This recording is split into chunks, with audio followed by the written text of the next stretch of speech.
กันดีกว่านะคะกับหัวข้อ Gen at Startup Thailand Keynote Startup and the Opportunity of Emerging Market ค่ะ Well, we'd like to start for the second keynote speech today, which is the long way for the Gen at Startup Thailand Keynote Startups and the Opportunity of Emerging Market. And our honorable speaker, we join with us upon the stage. I'm pleased to invite Mr. Ashwin Bakuni, Country Head of Simba. Please welcome him on the floor.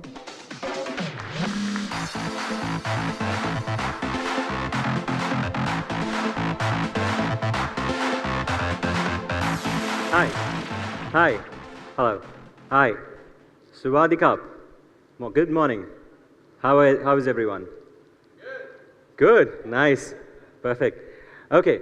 So it's a hot Bangkok morning, but I'm really excited to speak about what I'm going to speak today. Okay. So what are emerging markets? How do you describe emerging markets?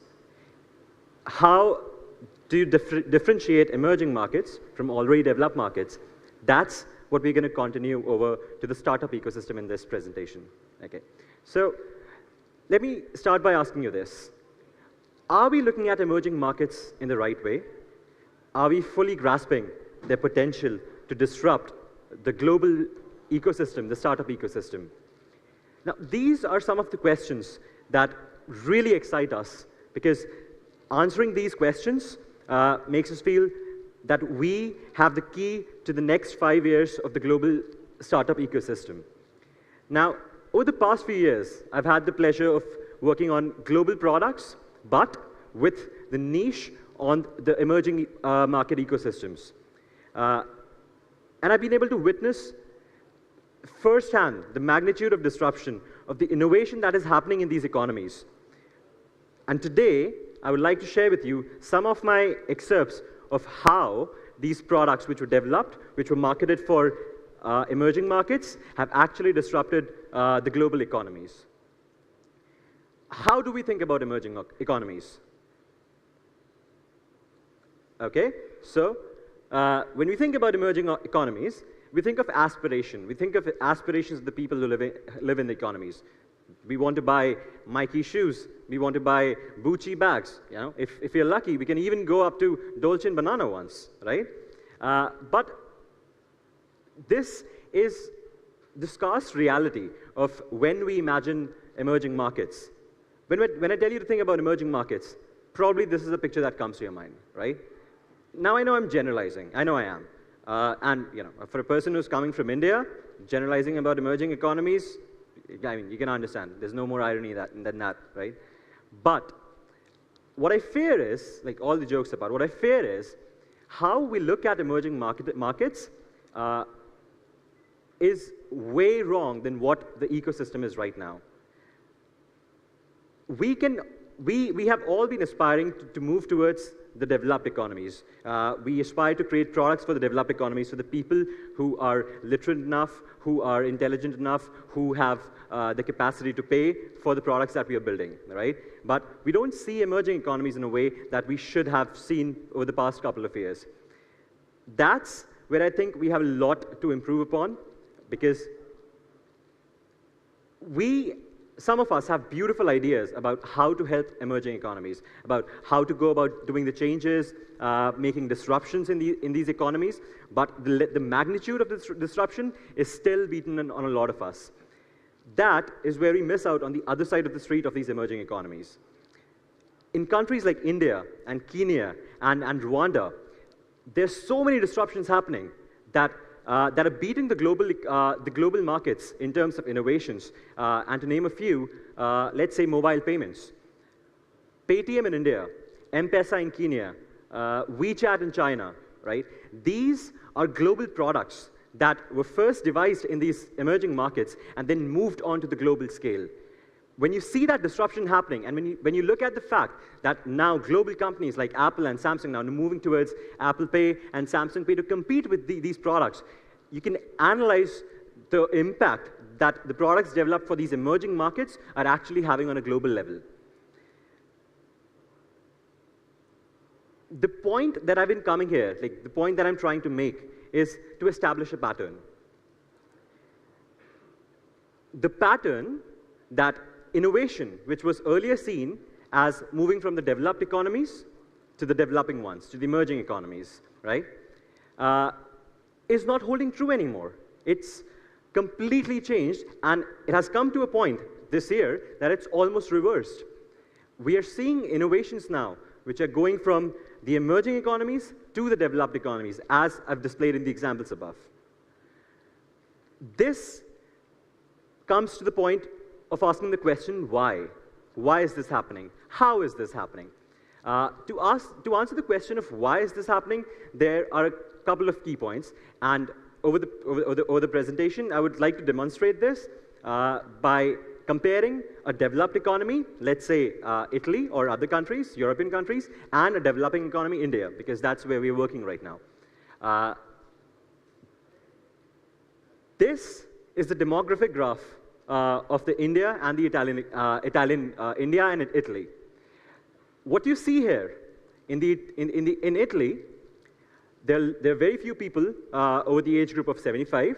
There are lots of people in the age group from 35 to 65, and there are few people again in the 0 to 35 range.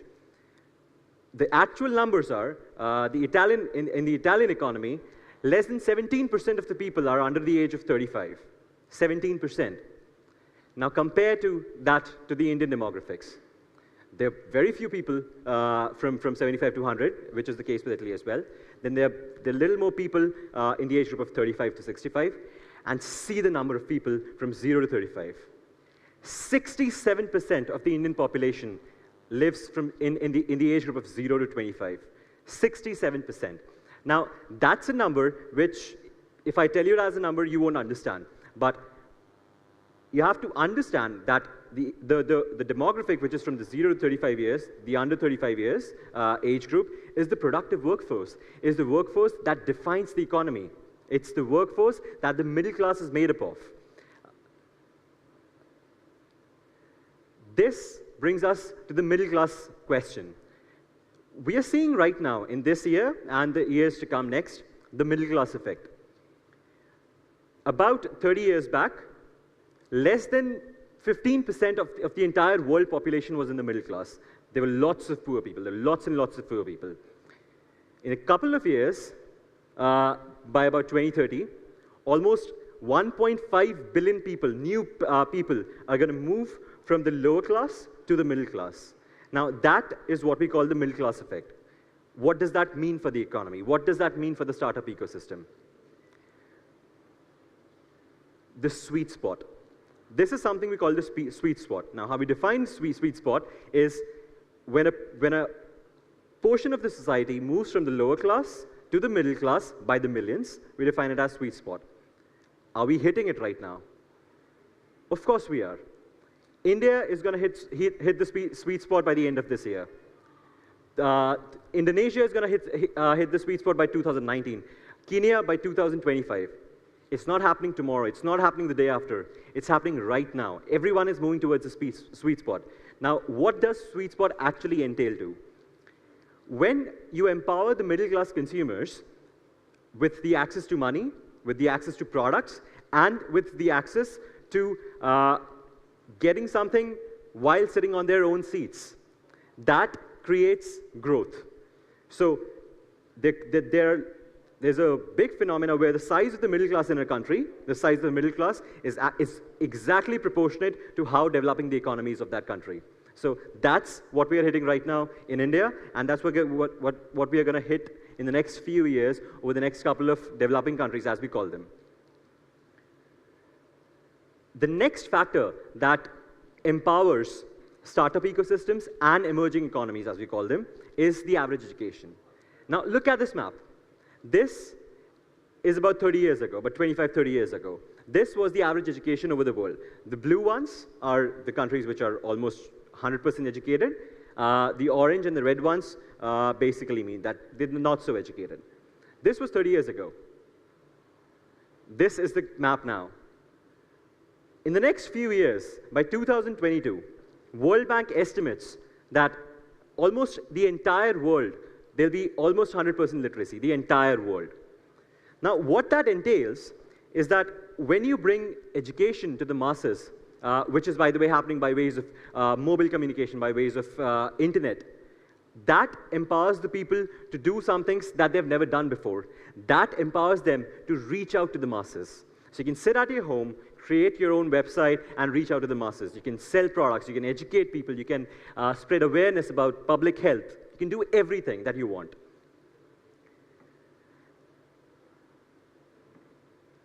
Now, how do economies and government benefit from this? So this is where I asked you the question, what is next? Two things. We first need to think of innovation as emerging markets only products, because you can't solve problems in economies which have already solved most of their problems. You can solve problems in economies which are yet to solve all of their problems. So that has to be the first point, to think of innovation from an emerging market first perspective. The second point is that we need to recognize this, and we need to embrace this change. We need to embrace the fact that the economies which are emerging, which we call emerging right now, are not really emerging, but they have already reached a level where the global scale is actually learning from them. So the student has actually become the master. Now, so I work for a company called Simba. We took this motto by heart. We are actually working day and night to be the enablers for these uprising emerging economies, the Indias, the Chinas, the Thailands, the Indonesias, the Kenyas, the Rwandas. We are working with these economies, we are working with the governments, we are working with the state departments, we are working with the public health departments, we are working with every nook and corner of the country which we can access to actually leverage the power of getting the people on board online and getting them access to everything that they can. That was not possible a couple of years back. Why are we doing that? This is why. About 4 or 5 years back, 73% of the innovations, the startups that came into the world, were startups from the developed economies, the so-called developed economies. And less than 25–30% was from emerging economies. Fast forward to 2017, 37% is the number that is from the developed economies. And over 60% is coming from developing economies, the emerging economies, as we say them. So that answers the question of why. Why look at emerging economies from a startup ecosystem perspective? What is next?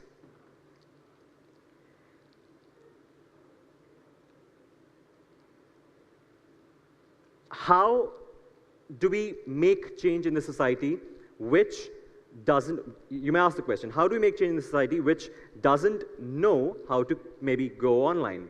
What is Google?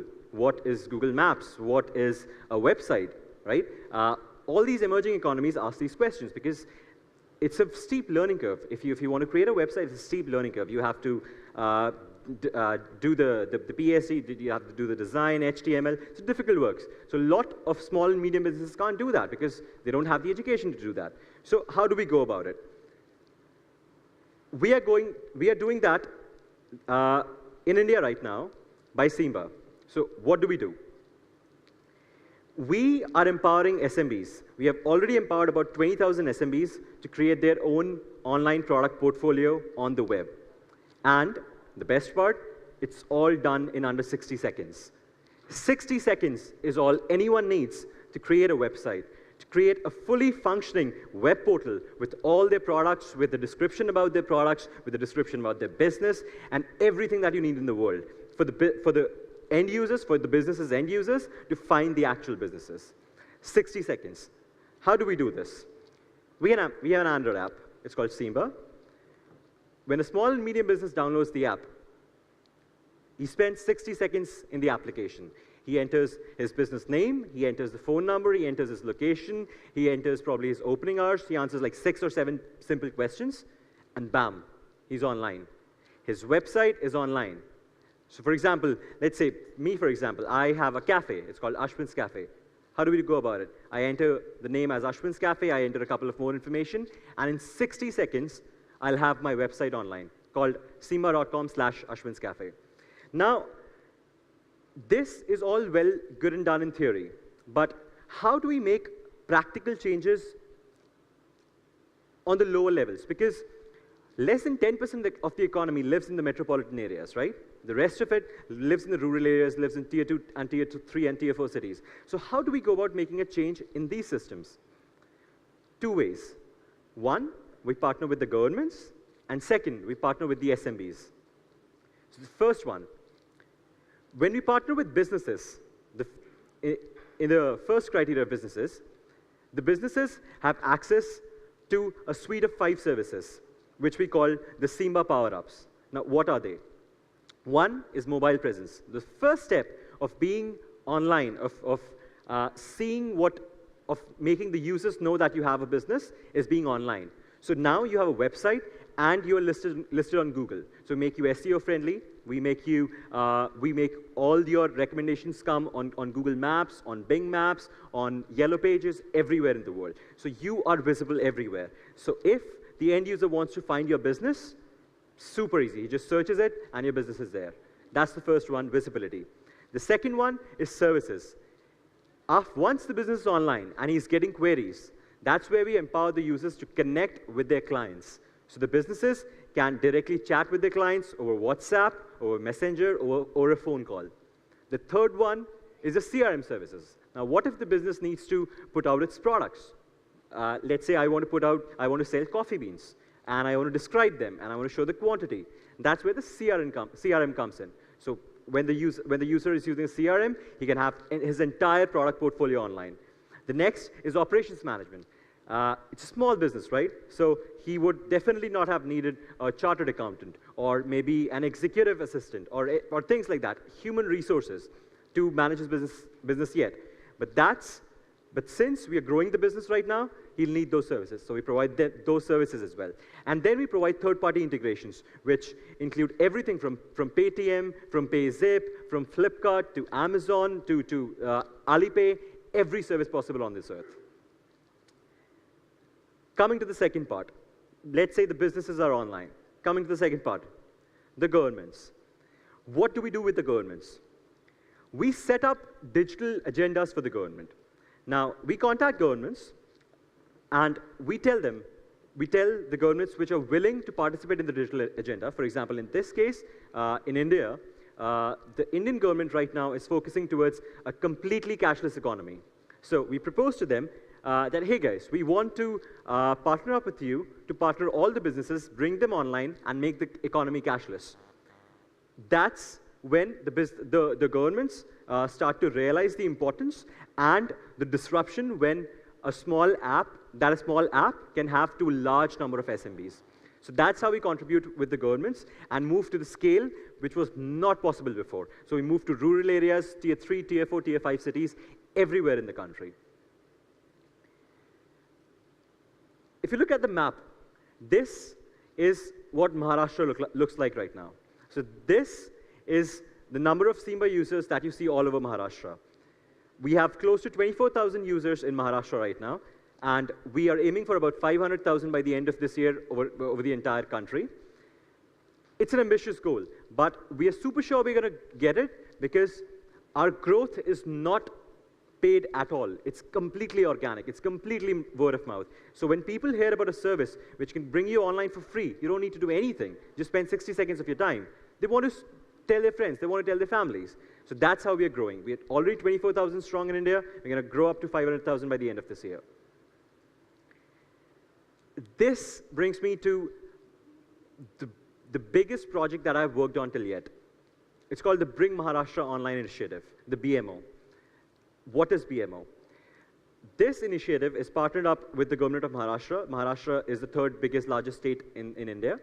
This is an initiative with the government of Maharashtra where we are empowering a lot of SMBs, small businesses who have no way of getting finances from microfinances, who have in no way getting, there's a way for them to get online. We are empowering them to get online. We are empowering them to become e-commerce stores in themselves. We are empowering them to lose the foothold of middlemen and be the middlemen themselves and generate more revenues. These are the metrics. So we are already in 2 cities. We are in Mumbai and we are in Pune. We have about 24,000 businesses online. We have 200 digital India ambassadors. Now, this is the incredible part. These are volunteers volunteering their time in cities, walking on foot, going from door to door, business to business, knocking on the footsteps, asking the business to come online. They spend 30 minutes with every business, 30 minutes with every business every day to explain to them how this is going to be beneficial for the business. They tell them how it's going to generate more revenues, how it's going to generate more customers, how it's going to generate more business eventually. And they spend 30 minutes and then they bring those businesses online. We have 200 digital ambassadors in Maharashtra alone right now. We have 10 business unions and associations who have already partnered up with us to bring their people who want to venture out into business, who want to venture out into the startup model, who have been doing that as a family business for a long time, but now want to sell it as a product. We want to bring them online, and that's where our partnerships with the associations and the unions come into the picture. And we have close to about 15 PR mentions all over India, from the biggest magazines to the websites. This is Tarikul. He lives in Nanded. Nanded is a small village. It's a village of about 750 people in Maharashtra. This guy is a barber. He used to have about 10 to 15 people per day. That's on a good day. That's on a weekend when people are free.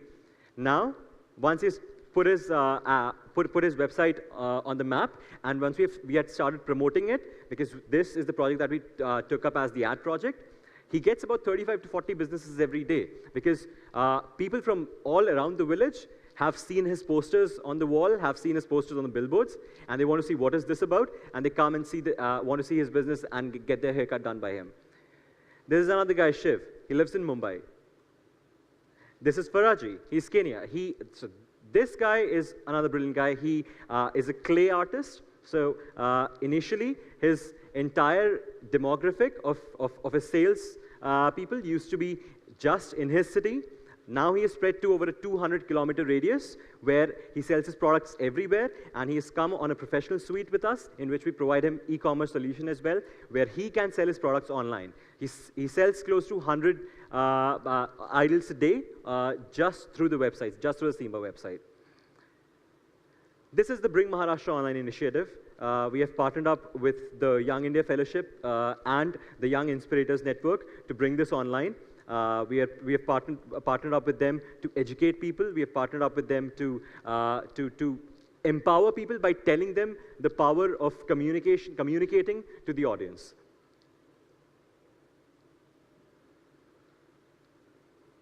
These are the people who are interacting with the businesses, with the small and medium businesses, and getting them online. This was an event which was held very recently, about a month back. We had close to 700 students from one college who became volunteers with us and who are going to now do this program in a city near Nanded. That's where the college is. And that is all about the Bring Maharashtra Online initiative. This brings me to the last point. What are the values that we care about? What are the initiatives that we as emerging markets should care about? Why should we care about emerging markets at all? It's not because there are lots of problems to solve. Of course there are. We have become developed. India, Thailand, Indonesia, we've become developed at a lot of levels, but there's still a lot of problems to solve. But that's not the reason to focus on emerging markets as a startup ecosystem.